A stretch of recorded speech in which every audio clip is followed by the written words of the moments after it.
Hi everyone, and welcome to today's lesson. Now, no sort of snarky intro to today's lesson. We're covering a little more serious subject matter, and so I thought we might forgo the little entertainment value at the beginning so we can dive right in. Today's subject is performance anxiety.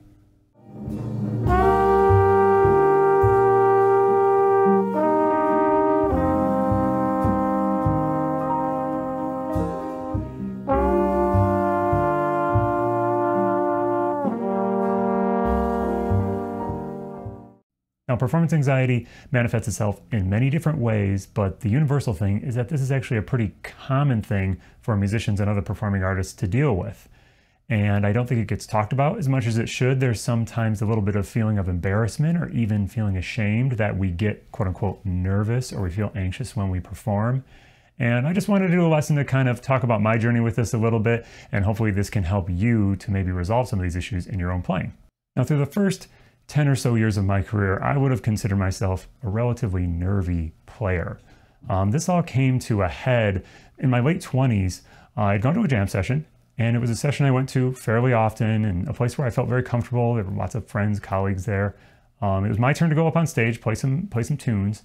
And on the first song, for whatever reason that night, I just was not feeling like I was sounding very good. And that just kind of snowballed. And I just remember the voice in my head, it just roaring with a cascade of just negative thoughts. You know, just the chattering away in the back of my head would not stop. And I remember everything feeling like it was closing in, my vision, my thoughts, everything. And when I was done with that solo, I just remember just seething on stage about how I sounded. The next tune, I remember just waving off the solo. I don't want to take a solo. I just wanted to get out of there as fast as I could. And so once we were done playing, I packed up my horn and paid my tab, and I got out of there as fast as I could. Now, when I got in the car, it's about a 10 or 15 minute drive home, I remember just screaming at myself at the top of my lungs about how stupid I was, how bad of a player I was, how I was never, going to get anywhere as a musician. It was so bad that when I got home, my wife asked me if I was okay, because I'm sure my voice just sounded shredded from yelling at myself in the car like that.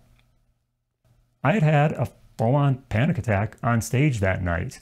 And this was the result of just years of me not taking seriously the fact that I had some performance anxiety issues and just trying to kind of push them down or say like I just needed to kind of deal with it and get over it. And that, I've come to learn, is the absolute opposite of what I want to do. So today we're going to talk about how we can overcome some of these things. If you're the type of player that feels like you're like me and you sometimes have this voice in your head just chattering away, this will hopefully be helpful for you. And even if you're a player who doesn't necessarily have those thoughts that often, dealing with your mental health a little bit can really help improve your focus while you're performing so that you can always perform at your best. All right, from my perspective, there are two things that we want to focus on for just kind of some entry-level thought process about how we deal with this. There are physical components of what we're dealing with and mental components of what we're dealing with. The biggest physical thing that we want to understand is that the physical feelings we have and our mental processes are connected. A lot of the reactions we have are actually physical reactions. Our body is releasing chemicals and hormones that we are having uncontrolled responses to.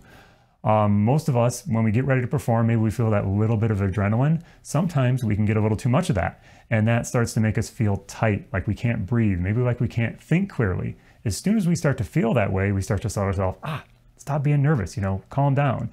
We keep feeling that way. Then our body just releases more of those chemicals and more of those hormones. So we get kind of in this cycle of thinking like, oh, I'm getting a little nervous. Oh, stop getting nervous. And then you just feel more nervous. And so you never get out of that cycle.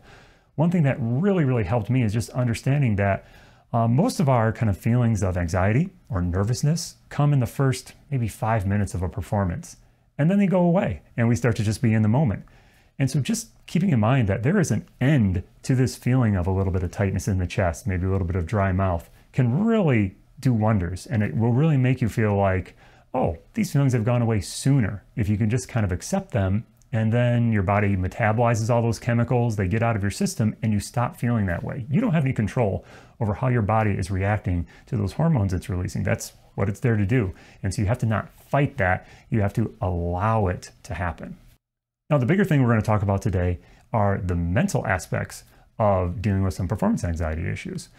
Now I'm going to talk about one thing that was really helpful for me. After this event that I described earlier, where I had this panic attack, I got serious about trying to resolve this issue. I did a bunch of research online. I sought out some professional counseling to work this issue because it was really affecting my playing. And one of the exercises my counselor had me do is what we're going to talk about today.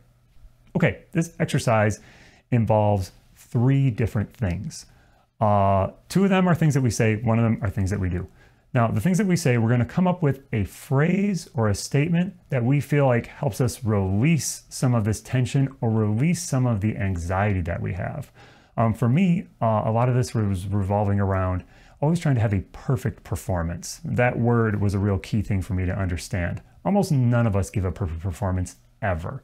And realizing this was important to me. So that way, if, maybe I'm taking a solo and I chip a note here or I don't land an idea here, even if the rest of my solo was great, I would really key in on that one mistake, and that would just kind of derail the performance.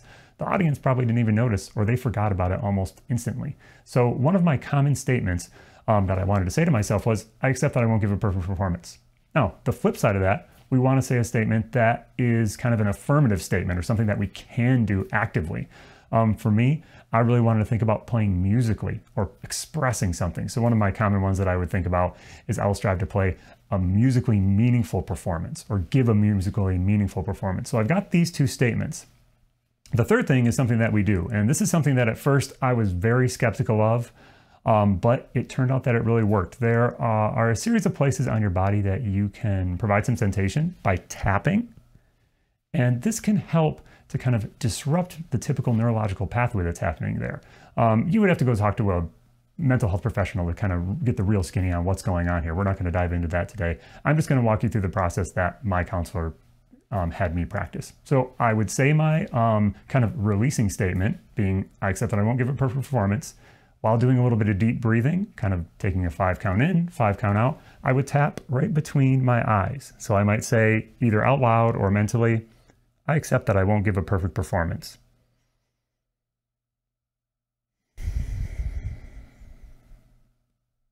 And I might do that again. Then another time. This would all happen over maybe 90 seconds, 60 seconds, and you will feel your body kind of relax a little bit, and your head to empty out of all that noise a little bit. And then I would do the same thing with the affirmative statement, what I want to do. I want to give a meaningful musical performance. Now, whether it's just the deep breathing, saying these things to yourself, whether it's the tapping, I really couldn't tell you. I'm definitely one who's kind of skeptical of pseudoscience and those type of things, so I don't know if the tapping does something, but I do know that it worked for me, and I do know that you see this in other parts of the medical profession. For example, if a doctor is giving you a shot, or doing some sort of procedure that might be a little bit painful, maybe the nurse taps on your forehead, and before you know it, the little procedure is over and you didn't even really realize it. So there's something there, I just don't absolutely know what the hardcore science is about it. So this procedure I did for 6 months religiously. I did it every single day. It was part of my practice. I did it before I played my long tones for the day. That's really what I was looking for my counselor, is something that I could do actively as part of practice. Through that 6 months, I noticed a gradual improvement in my feelings of anxiety around performance. And definitely by the end of that, I was feeling dramatically better about my performance. This is literally one of the best decisions I've ever made as a musician, was taking this more seriously. Not only did it change kind of my thoughts about playing and my relationship with playing, but it made me a better player. Just ideas flowed better. My chops felt better because I wasn't actually like fighting the whole time. I was in the moment and I was just flowing with my air and all the practice I had done. It could all just work rather than kind of like fighting the entire time to make it work. So this has real effects, both physical and mental, on your playing by taking this stuff seriously. All right, that's all I got. So this is a really important topic, and if it's something that you feel like is a struggle for you, I would really encourage you to go seek out some professional help if you can. At least do some research online. There are some good resources that you can find that can help you with this. And at the very least, cut yourself some slack if you're someone who feels like, oh, I tend to get nervous a little bit, or I tend to have some anxiety around performing. All of us do. It's all just about learning how to manage that, learning how to perform when you do feel a little bit anxious, and also just accepting that it still happens sometimes. I still get nervous sometimes or feel a little bit anxious about a performance. But those are the exception now, and when they do happen, I can work through them rather than having them kind of destroy a particular performance. All right, happy practicing.